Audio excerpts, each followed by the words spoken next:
Ямар ч тохиолдолд банк танаас нэвтрэх нэр, нууц үг, нэг удаагийн нууц үг зэрэг хувийн мэдээллийг утсаар болон чатаар асуухгүй. Ийм зэжигтээс нэгдсэн мэдээллийг шалгах дараах 3 асуултыг өөрөөсөө асууж хэвшээрэй.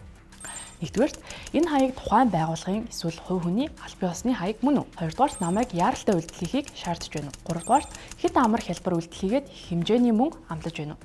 Хэрэв дээрх асуултын аль нэгэнд нь эргэлзээд үрвэл та дараах их сурвалжуудаас баталгаат мэдээллийг аваарай. Цагдаагийн байгууллагын аль бие усны сошиал хуудасаас цахим заллин, хурамч утсаар дансны ливрийн талаарх сэрэмжлүүлэг мэдээллийг авах боломжтой. Мөн цагдаагийн байгууллагын 102 полис аппликейшнаас цахим заллинд бүртгэгдэж байсан дансны мэдээллийг харж баталгаажуулаарай. Банк санхүүгийн байгууллагын аль бие усны вебсайт болон цахим хуудасаас баталгаат мэдээллийг авах боломжтой.